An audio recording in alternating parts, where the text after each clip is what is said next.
오늘 주시는 하나님의 말씀 보도록 하겠습니다. 하나님의 말씀은 구약성경 느헤미야 7장 1절로 4절까지의 말씀입니다. 구약성경 느헤미야 7장 1절로 4절까지의 말씀, 저와 여러분들이 한 절씩 교독하도록 하겠습니다. 성벽이 건축됨에 문짝을 달고 문지기와 노래하는 자들과 레위 사람들을 세운 후에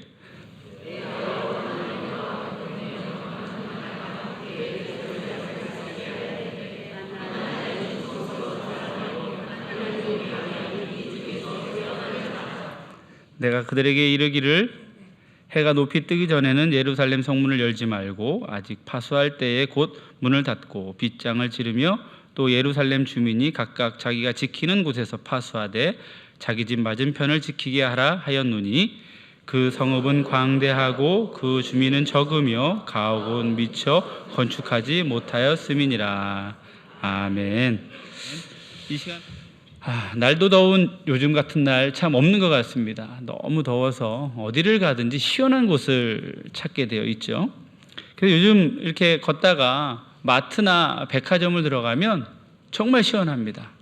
들어오는 분들도 그렇고 저도 그렇고 들어가는 순간 천국이다. 너무 시원하니까 그런 생각이 들게 됩니다. 성도인 우리에게 마트나 백화점이 천국은 아닙니다. 그러나 우리에게 좋은 것들이 있는 것 천국 아니겠습니까? 우리 성도는요, 늘 믿음 안에 경주하는 사람들입니다. 하나님의 나라를 향하여 달려가는 믿음의 사람들이죠. 우리가 교회에 와서 찬양도 하고 예배도 드리고 많은 봉사의 일들도 섬기는 우리의 모습 속에 가장 근본적인 궁극적인 목적이 있습니다. 그 목적은 무엇이냐? 우리가 천국 가는 것입니다. 우리는 천국 가기 위해서 오늘도 주님 앞에 나와서 기도하고 믿음 생활하고 예수가 우리의 구주이심을 고백하는 사람들이에요. 베드로전서 1장에 보면요, 믿음은 결국을 영혼 구원을 이루기 위해서 우리 믿음을 갖는다, 이렇게 기록하고 있죠. 그래서 우리는 날마다 우리는 구원에 이르는 삶을 살기를 노력하고 천국을 향하여 가는 백성입니다. 천국은 너무나도 좋은 거예요. 예전에 어느 권사님께서 한 60 중반 정도 되셨는데 권사님 그러세요. 자기는 지금도 나이를 들었다 이렇게 생각을 안 한대요. 자기는 아직도 젊은 것 같은데 사람들이 자기 보면 할머니라고 그런답니다. 나는 할머니가 아닌데. 그런데 진짜 할머니인 게 손주가 있어요. 그러니까 이제는 뭐 본인이 젊다 하셔도 할머니인 거예요. 그래서 믿음 좋은 이 권사님께서 이 할머니가 되셔가지고 할머니 된 건 싫지만 손주는 너무 이쁘대요. 자식 키울 때는 몰랐는데 너무 이쁘답니다. 자식보다도 이쁜 게 손주라요. 저도 아직 손주를 볼 나이는 안 됐지만 손주가 그렇게 이쁜가 기대가 되더라고요. 어쨌든 이 예쁜 사랑스러운 손주에게 날마다 찬송도 불러주고 하나님의 말씀도 가르치는데 어느 날은 천국에 대해서 이 손주에게 이야기해 주는 거예요. 야, 천국은 정말 좋은 곳이야. 하나님의 사랑이 가득한 곳인데 그 천국에는 황금길도 있고 뭐 이런 보석길로도 또 장식이 되어 있고 먹을 것도 정말 많고 정말 아름다운 곳이야. 우리 손주가 좋아하는 동물도 많고 모든 것을 가질 수 있는 거 다 가질 수 있는 그런 곳이 천국이란다, 이렇게 설명을 하는 거예요.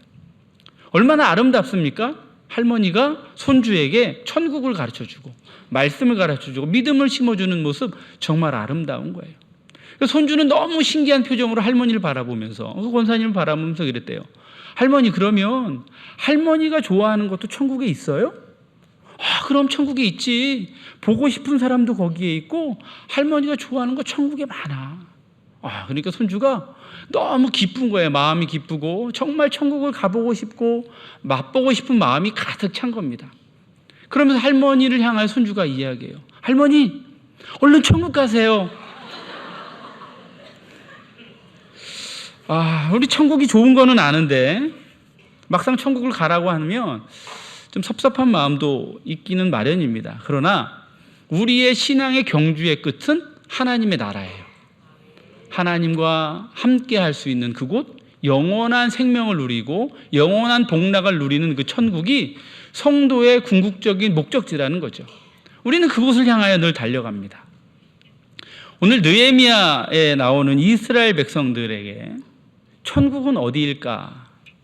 오늘 본문을 보면서 예루살렘 성이 그 이스라엘 백성들에겐 천국이 아니었을까? 이렇게 생각이 되더라고요.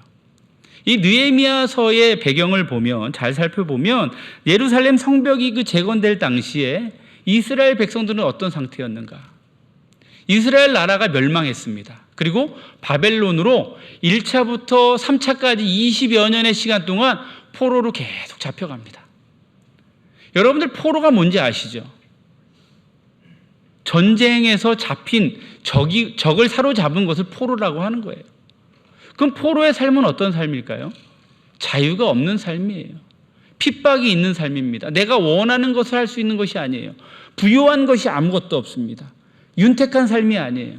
어쨌든 그렇게 20여 년간 포로로 잡혀갔어요. 그리고 이제 한 70여 년이 지난 후에 포로 귀환이 이루어집니다. 1차가 이루어져요. 그리고 90여 년 동안 2차, 3차의 포로 귀환자들이 있어야 되는데 포로가 귀환되지 않는 겁니다. 그리고 2차가 드디어 포로 귀환이 되고 이제 마지막 3차 포로 귀환을 앞두고 그들은 그 포로 언제 내가 고향으로 돌아갈 수 있을까를 꿈꾸며 살아갔던 사람들이죠.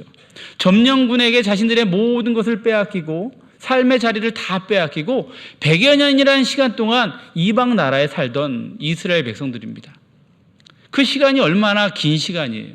모든 것이 다 바뀌고 세대가 바뀌고 삶이 바뀌고 습관이 바뀌고 식성이 바뀌었을 거예요.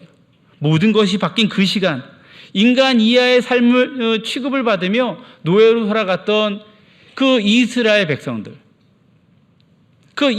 백성들이 완전하게 복원된 예루살렘 성을 바라볼 때 내가 이제 포로로 살았던 그 삶이 귀환하여 그 예루살렘 성에 살아갈 때에 그 예루살렘 성을 바라보는 그 이스라엘 백성들의 마음은 거기가 천국이 아니고 무엇이겠냐라는 거죠. 억압과 자유, 억압과 핍박과 굶주림이 있던 그곳에서 벗어나서 그 예루살렘에 들어가는 순간 사랑하는 가족들과 함께 자유롭게 살아갈 수 있는 그 예루살렘 성, 그 예루살렘 성이 그들에게는 천국이라는 겁니다. 그래서 예루살렘 성이 완성되었을 때에 성벽이 다 건축되었을 때에 이스라엘이 느끼는 그 감정은 일반 건축물이 지어지고 난 후의 감정 그 이상에 넘어선 기쁨과 환희가 있었을 거예요. 우리가 집을 짓고 예배당을 짓고 완전히 하나님 앞에 봉헌식을 할 때 얼마나 큰 기쁨이 있습니까? 그런데 이 예루살렘 성벽이 지어지고 완벽하게 세워졌을 그 당시에 이스라엘 백성들은 무엇과도 비교할 수 없는 환희와 기쁨이 있었을 것이에요. 이제는 그 성에 입성하여서 사랑하는 가족들과 함께 자신들의 삶을 살아낼 수 있는 곳, 그곳이 예루살렘 성이었다는 것이죠. 그러니 얼마나 기쁨의 성이고 얼마나 큰 예루살렘 성이겠습니까? 그러한 예루살렘 성을 바라볼 때에 그들의 마음, 천국이 아니고서 무엇과 비교할 수 있겠습니까? 그렇게 이제 느헤미야서가 쭉 쓰여집니다. 그리고 오늘 7장 1절까지 보면 성벽이 다 건축되었다 이렇게 말씀을 적고 있어요. 이제는 다 성벽 건축이 마쳐졌습니다. 그래서 이스라엘 백성들이 느헤미야를 생각할 때 느헤미야는 어떤 사람입니까? 자신들을 구원해준 대단한 능력 있는 지도자로서 그를 바라볼 것이에요. 추진력 있고 강한 카리스마가 있고 자신들의 꿈을 이루어준 행동하는 지도자예요. 그 뜨거운 여름날 52일 만에 3km나 되는 예루살렘 성을 완벽하게 세운 자. 그 느헤미야의 지도력을 통하여 예루살렘이 회복되고 성벽이 재건되는 그 놀라운 꿈을 이루어준 느헤미야를 바라보면서 이스라엘 백성들은 모든 것을 다 이루었다. 아마 이렇게 생각했을 것입니다. 뭐가 더 남았습니까? 나도 고향으로 돌아갔고 가족들을 만나고 함께 가족을 이루며 살아갈 수 있고 내가 섬기던 하나님을 자유롭게 섬길 수 있는 그 성이 되었다라는 거예요. 그런데 오늘 본문은 7장에서 느헤미야서는 끝나지 않고 13장까지 가야 느헤미야서가 끝납니다.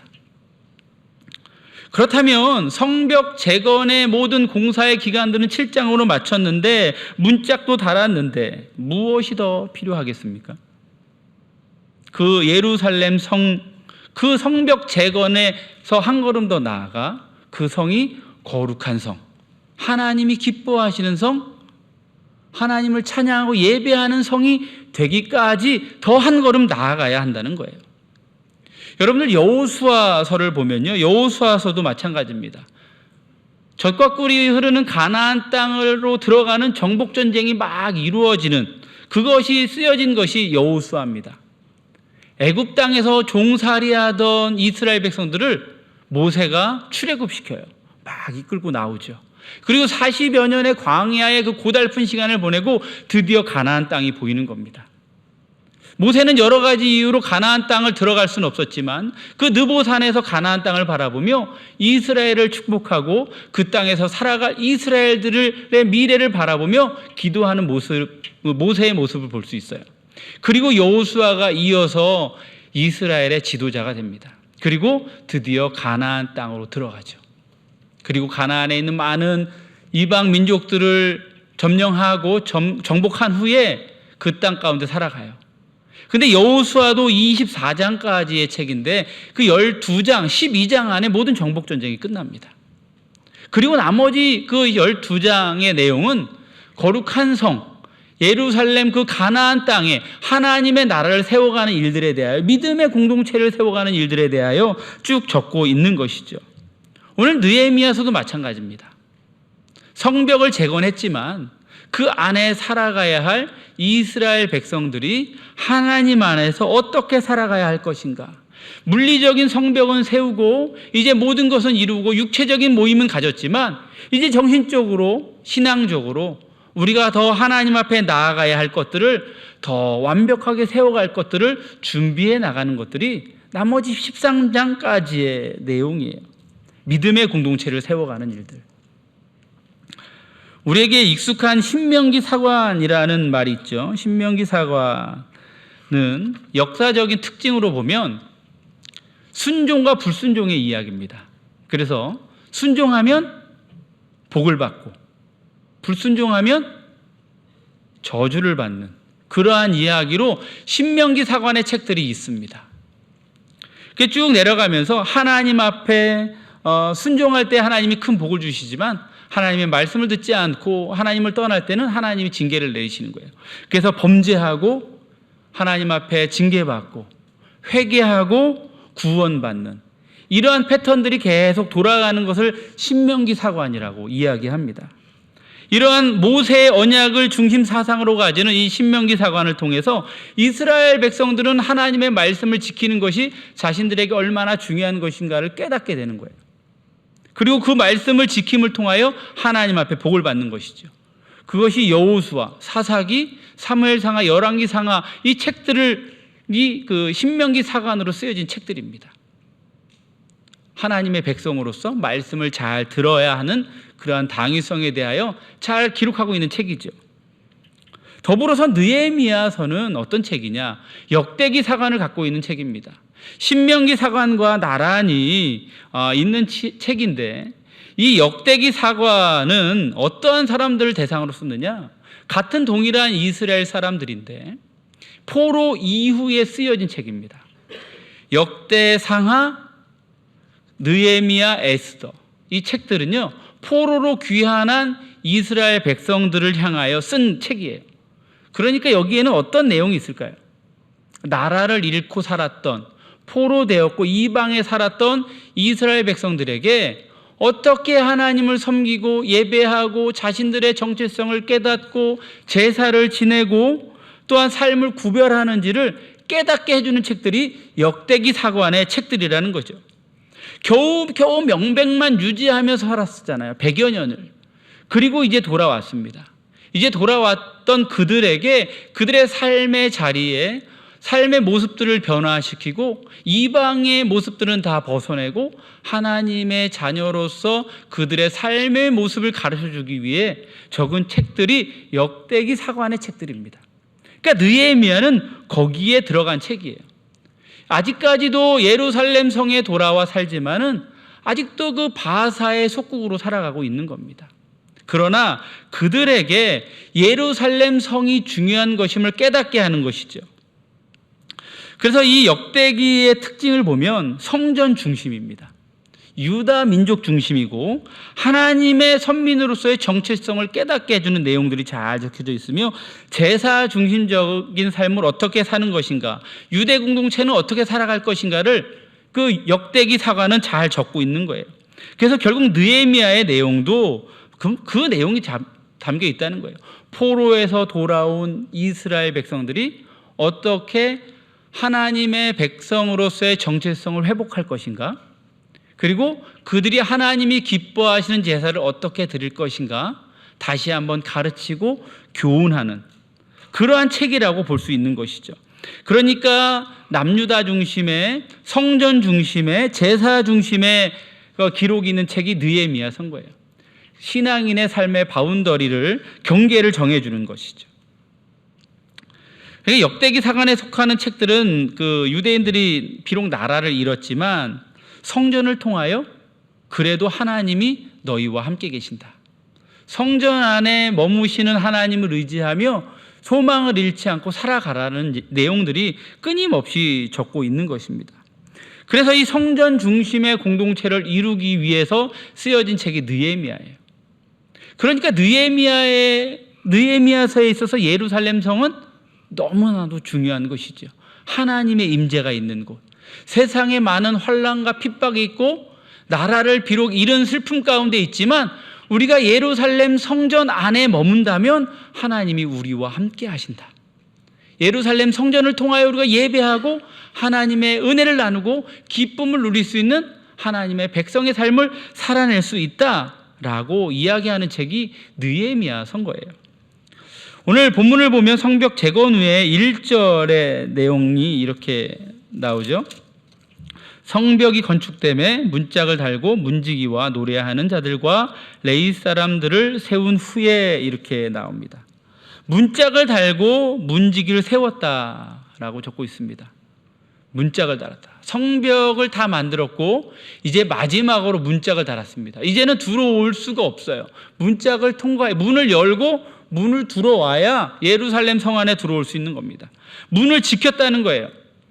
여러분들 그러면 문을 드나드는 사람은 누구이겠습니까? 이스라엘 백성들과 가까운 사람들, 그죠?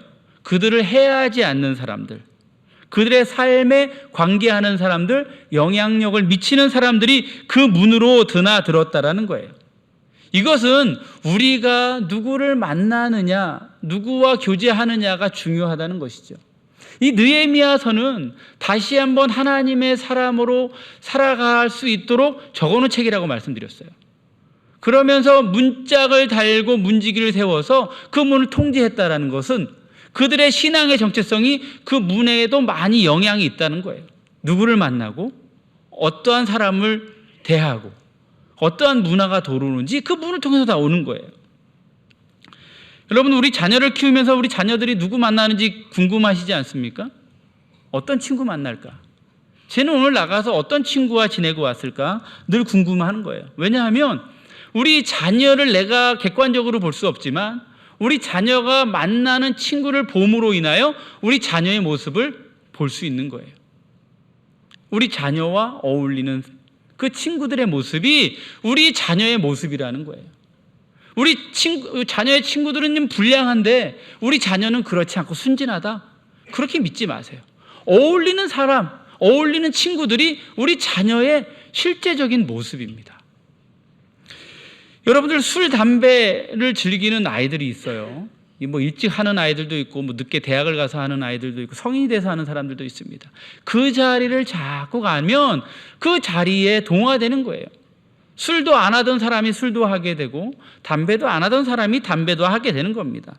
내 주변에 어떤 사람들이 있나 한번 곰곰이 생각해 보세요. 내가 일주일에 살면서 꼭 만나야 되는 그 직장의 동료들 외에 다른 사람들을 어떤 사람들을 만나고 있는가? 그 사람들이 하는 행동, 삶의 습관이 나의 행동, 나의 삶의 습관, 나의 말투가 되는 거예요. 그 사람들이 모이는 곳이 내가 좋아하는 곳이고 기뻐하는 곳이에요. 그들이 말하는 그 모든 형식들이 내가 마음속에 담아놓고 이야기하는 말의 형식이라는 겁니다. 그러면 우리는 어떻게 해야 되겠습니까? 대부분 엄마들 모임이 있어요. 보면 뭐 자녀들 교육에 관심이 많은 분들 있잖아요. 만나서 학원 이야기해요. 어느 학원을 보낼지, 어디 레벨 테스트는 어떤지, 학원비는 어떤지, 선생님은 어떤지 그런 얘기들 막 하는 분들이 있어요. 또 어떤 분들은 모이면 부동산 이야기하고 재테크 이야기하는 분들이 있어요. 그 관심사가 거기에 있으니까 그 얘기들을 자꾸 모여서 그런 얘기하는 거예요. 그런데 여기 계신 분들은 보니까 다 성경 이야기하고 기도 이야기하고 입을 벌리면 찬양하는 분들만 모이신 것 같아요. 네, 찬양 공동체, 찬양 동아리, 늘 성경을 읽고 말씀을 나누는 그 묵상 동아리, 그런데 찾아가시는 분들이죠. 전 강요 안 했습니다. 우리의 가정이 아름다운 가정이 되려면요, 우리 가정의 문을 지켜야 돼요. 우리 가정의 문을 통하여 누가 들어오는가? 말씀을 들고 구역 식구들이 와서 함께 말씀을 나누고 은혜를 나누며 간증하는 그러한 사람들이 드나드는 문인가? 아니면 다른 사람들이 드나드는 문인가? 이 드나드는 사람의 종류와 성격에 따라서 집이 진짜 하우스가 될 수도 있고 홈이 될 수도 있어요. 하우스 뭔지 아시죠? 하우스, 네, 홈. 네, 그죠? 집과 집인데 어쨌든 우리는 홈을 만들어야 돼요. 가정에 이 집이라는 것이 건물만 세워진다고 해서 집이 아닙니다. 가정이 아니에요. 그 안에 사랑이 있고 기쁨이 있어야 돼요. 건물이 있고 하우스 있으면 그림을 맞출 수도 있어요. 그러한 하우스가 아니라 우리는 진정 사랑이 넘치는 하우스, 예수님이 함께 하시는 홈을 만들어갈 수 있는 하나님의 사람이 돼야 돼요. 그래서 늘 기쁨으로 자녀들을 대하고 기도로 양육하고 말씀으로 양육할 수 있는 그런 믿음의 부모님이 돼야 되고, 또한 부모님을 위해 기도하고 공경할 수 있는 그런 믿음의 자녀들이 돼야 돼요. 우리는 우리 자녀들 보면서 유튜브 보거나 딴짓하면 야, 너 그렇게 할 거 없어? 할 것 없으면 책 봐 이러잖아요. 어떻게 애들이 할 것 없는데 책을 보겠습니까? 그런데 할 것 없는데 책 보라는 거예요. 그러면 애들이 뭐라 그래요? 문 닫고 들어가 버려요. 저희 집 얘기는 아니에요. 저희는 아이들이 할 것 없으면 함께 기도하자, 함께 찬양하자, 이렇게 이야기하죠. 어쨌든 우리는 우리의 가정을 아름답고 사랑이 많은 믿음의 공동체로 세우는 것이 중요해요. 그래서 우리 가정에 들어오는 그 사람들이 어떤 사람들인가, 주로 어떤 사람들을 우리가 만나는가, 대하는가가 참 중요한 겁니다. 그래서 성도는요, 날마다 성도와 함께 모이기를 힘쓰는 겁니다. 교회에 오기를 힘쓰는 거예요. 그래야 함께 찬양하잖아요. 교회에 모이지 않고 다른 데에 모이는 교인들은 이상한 교인이에요. 왜 다른 데에 모입니까? 교회에서 모여야지. 저기 수지 가서 모여요, 보면. 그죠? 저기 분당 판교 가서 모이고 있어요. 아니, 거기 사시는 분들 말고 여기 사시는 분들이 거기서 모여요. 왜 거기까지 가십니까? 아름다운 성전에 모여서 우리 날마다 기도에 힘쓰고 우리의 입을 열어 주님을 찬양하고 말씀 보는 일에 더 집중해야 하는 거예요. 어쨌든 우리가 문짝을 달고 그 문지기를 세웠다는 것은 우리의 문을 지키는 것이 그렇게 중요하다는 거예요. 어떠한 사람이 들어오는지, 어떠한 영향력을 우리가 받고 사는지. 그리고 이어서 노래하는 자들과 레위 사람을 세웁니다. 여러분들, 하나님 중심의 신앙 회복이 중요하다는 것 말씀드렸잖아요. 느헤미야서는 그것을 이뤄가는 책이에요. 하나님 중심의 삶, 선민의 삶. 노래하는 사람과 레위인을 세웠다. 하나님을 찬양하고 하나님 앞에 제사하고 하나님의 말씀, 하나님의 율법을 낭독하는 제사장을 세웠다는 거예요. 그러면 그들의 삶 가운데 찬양이 울리고 찬양이 들려져요. 그 들려지는 찬양을 통하여 우리도 함께 그 찬양을 부르게 되어 있습니다. 가정 가운데 찬양이 틀어져 있는 가정들은 그 찬양을 부를 수밖에 없어요. 내가 들리는 것으로 우리는 찬양하고 고백할 수 있기 때문에 그런 거예요. 우리가 보는 것이 하나님을 제사하는 모습을 보고 하나님의 영광을 나타내는 모습을 바라볼 때에 우리의 삶도 또한 하나님의 영광을 나타내고 하나님 앞에 제사하는 모습으로 주님 앞에 나아갈 수 있는 것입니다. 우리가 늘 보고 경험하는 것으로 우리의 신앙생활은 결정지어질 수 있고 성도의 성격이 결정지어지게 된다라는 거예요. 우리는 이렇게 예루살렘 성이 세워진 이후에 문짝을 달고 노래하는 자들과 제사장을 세운 그 모습을 보면서 우리도 그런 사람이 돼야 돼요.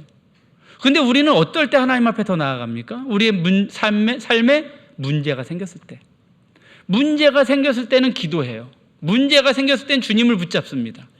그런데 문제가 해결되는 순간 주님을 찾지 않아요. 반대로 돼야 돼요. 우리가 평안할 때, 행복할 때, 모든 것이 잘 이루어질 때 주님을 찾아야 우리의 삶에 어려움이 없고 우리의 삶에 실패가 없을 수 있어요. 하나님이 우리에게 어려움을 주시고 실패를 주신다면 우리에게 가르침을 주시기 위해 우리에게 그건 주시는 거예요. 우리는 더 우리가 평안하고 행복할 때, 안정될 때 더 주님을 찾고 더 주님 앞에 기도할 수 있는 성도가 되어야 하는 것이죠. 그래서 이 예루살렘 성을 건축하고 노래하는 자들과 레위인을 세웠다. 이것은 믿음을 세우는 것, 성벽을 세우는 것도 좋지만 그 다시는 무너지지 않을 예루살렘 성이 되기 위하여 유지하는 하나님의 거룩한 사람으로 살아가기 위한 장치로서 찬양하는, 노래하는 사람과 제사하는 제사장들을 세웠다는 거예요. 들려지게 하고 보여지게 함을 통하여. 우리가 듣고 보는 것, 우리에게 정말 중요한 것이라는 것입니다. 그래서 우리 아이들도 교회 나와서 말씀을 듣고 경험하고 체험하는 것이 중요한 거예요. 앉아서 유튜브로 예배드리는 자녀들이 있습니다. 그러나 유튜브로 얼마나 우리가 집중할 수 있겠습니까? 말씀 시간에 그 말씀, 설교 말씀만 듣는 것이 중요한 것이 아니라 함께 기쁨으로 찬양하고 은혜 받는 모습들이 중요한 것이고 위로하고 격려하는 모습이 중요한 거예요. 성도에게 기쁨이 있을 때 축하해주고 슬픔이 있을 때 위로해주는 모습을 보는 것이 성도의 진정한 교제이고 하나님의 백성으로서의 삶의 모습들을 배워가는 거죠. 그래서 성도는 교회 생활이 중요한 것입니다. 우리도 가정을 세워요. 많은 가정들이 세워집니다. 한 해에도 수많은 가정들이 세워져요. 결혼을 합니다. 그러나 깨어지는 가정도 얼마나 많은지 몰라요. 인간의 그 두 명이 모여서 한 마음으로 가정을 이루는데 너무나도 힘들어요. 그것을 유지하고 부부가 서로 신뢰하고 자녀를 낳고 자녀를 양육하며 부모를 공경하며 살아가는 그 작은 단위의 가정을 유지하는 것도 너무나도 힘든 일이에요.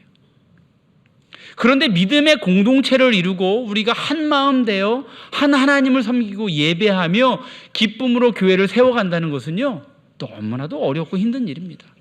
교회가 한 마음 한 뜻 되고 서로가 서로를 위로하고 이해하고 용서하고 배려하고 사랑하는 것, 그것은 금방 이루어지는 것이 아닙니다. 우리의 지속적인 훈련과 반복을 통하여 하나님을 찬양하고 예배하고 제사함을 통하여 우리의 마음이 더 주님 앞에 합당한 마음이 되고 더 온전한 믿음이 되어서 아름다운 공동체를 이루어가게 되는 것입니다.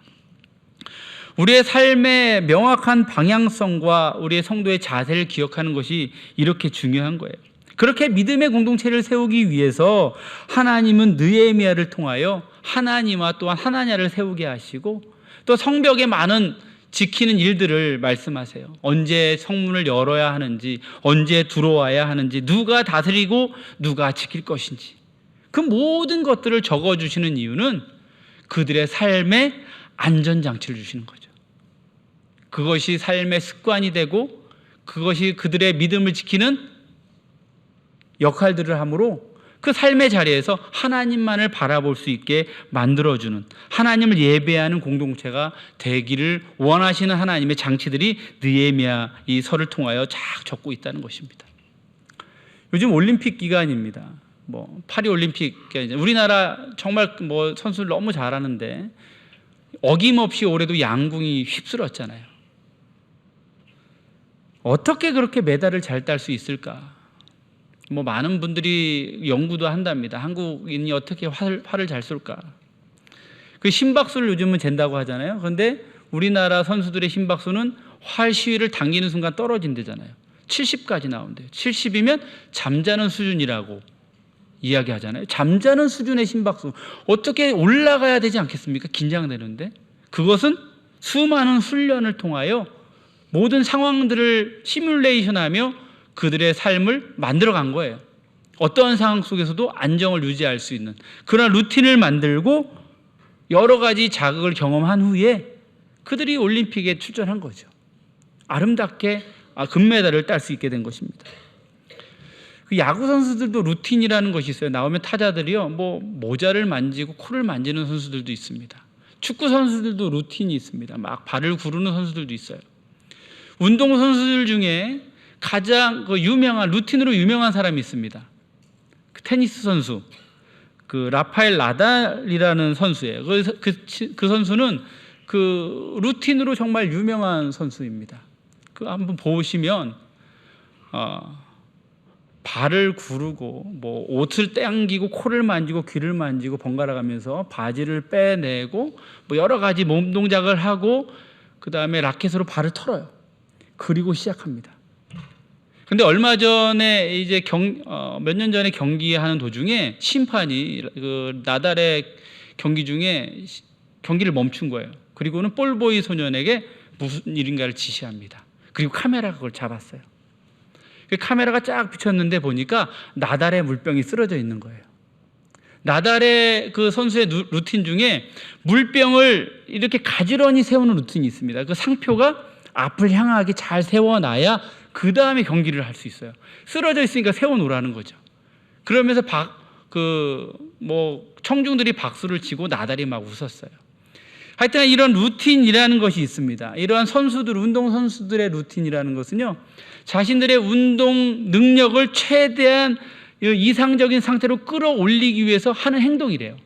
그래서 그 행동을 해야 그 모든 신체 능력이 최상의 컨디션으로 올라온답니다. 그래서 이제 나달을 어느 기자가 인터뷰를 했습니다. 루틴에 대해서 물어봤더니 나달이 이렇게 이야기해요. 어떤 이들은 나의 루틴을 미신이라고 이야기합니다. 그러나 미신은 아닙니다. 미신이라면 경기 결과에 따라 바뀌어야 하지만 나는 결과와 상관없이 항상 똑같이 행동합니다. 이러한 행동은 내가 경기 중이며 집중하고 있다는 것을 깨닫게 하는 것입니다. 내가 경기 중에 할 것들의 순서를 매기고 그것을 행함으로 집중하게 만듭니다.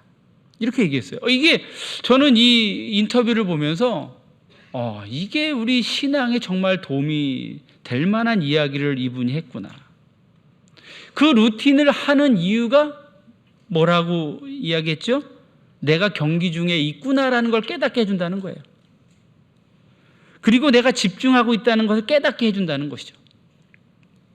우리의 신앙생활에 루틴이 있다면, 새벽을 깨워서 아침에 예배당에 간다면, 또 우리가 기도하는 습관이 있고 말씀 보는 습관이 있다면, 그 습관이라고 하는 것은, 우리 신앙의 습관은 우리로 하여금 깨닫게 하는 거예요. 뭐를 깨닫게 할까요? 나는 연약한 존재임을 깨닫게 하는 겁니다.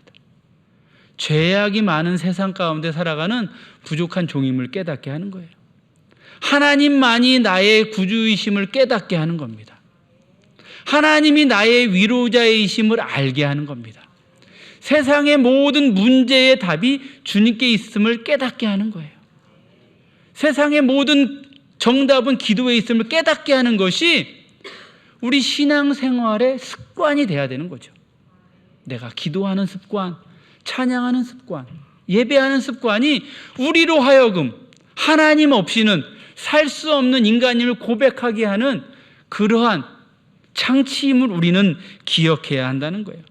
이 세상 가운데 이 어려운 유혹과 많은 환난과 어려움이 많은 이 세상 속에서 우리가 어떻게 나의 힘만으로 이 세상을 살아갈 수 있겠습니까? 우리는 이러한 신앙의 습관을 통하여 늘 우리는 깨닫는 거예요. 나 혼자 살 수 없는 죄인임을 고백하고, 나의 믿음이 온전한 것 같지만, 선 것 같지만 늘 쓰러질 수밖에 없는 죄인임을 깨닫게 하는 것이 우리의 신앙의 습관이 되어야 하는 것이죠. 그래서 우리는 매주 교회에 나오라고 하는 겁니다. 매일 새벽을 깨우라고 하는 거예요. 정기적으로 말씀을 읽으라고 하는 것입니다. 믿지 않는 사람들에게 복음을 전하라고 하는 거예요. 그러한 삶의 습관은 하나하나 모여 나로 하여금 믿음의 삶을 살게 하고 신앙의 모습에서 벗어날 때 깨닫게 해주는 거죠. 아, 나는 성도이구나. 천국을 향하여, 예루살렘 성을 향하여 가는 하나님의 사람이구나. 하나님만이 나의 힘과 능력 되시는 분임을 깨닫는 것이죠. 그것이 우리의 신앙의 습관이 되는 것입니다. 여러분들은 어떠한 신앙의 습관이 있으십니까? 여름에 우리가 특별 새벽 집회, 또 봄에 특별 새벽 집회를 합니다. 이 뜨거운 계절에 특별 새벽 집회 하는 이유가 있어요. 나태해지지 않고 게을러지지 않고 주님 앞에 나와 기도하고 깨어서 우리가 온전한 믿음의 사람으로 살아갈 수 있도록 만들어주는 장치가 특별 새벽 집회예요. 그러면 그 특별 새벽 집회를 나와야겠습니까? 안 나와야겠습니까? 나와야겠죠. 제가 어거지 쓰는 거 아닙니다. 우리 성도의 모습이 그런 거예요. 우리 매주일 교회 나오고 기도하는 것, 말씀 보는 것 별거 아닌 것 같지만 그것이 나를 붙잡아 주는 거예요. 예루살렘 성벽이 건축된 것으로만 기뻐하는 것이 아니라 교회 외형이 커지고 많은 사람이 모이고 수많은 찬양대가 서 있는 것으로만 기뻐하는 것이 아니라 내가 봉사의 자리에서 봉사하고 섬기고 기도의 자리를 나아가고 나에게 맡겨진 그 자리에 최선을 다할 때 그 습관을 통하여 내가 하나님의 자녀로서 나를 온전히 살아가고 있구나를 깨닫는 하나님의 성도가 되어야 하는 것입니다. 오늘도 우리는 하나님의 은혜가 필요한 사람들입니다. 그러기에 우리는 입을 열어 찬양하고 우리의 문제를 가지고 주님 앞에 기도하는 것입니다. 오늘 기도를 통하여, 기도의 자리를 통하여, 찬양의 자리를 통하여, 말씀의 자리를 통하여 하나님 앞에 더욱더 나아가고 우리의 신앙을 키워갈 수 있는 하나님의 귀한 믿음의 성도가 되기를 주님의 이름으로 축원합니다.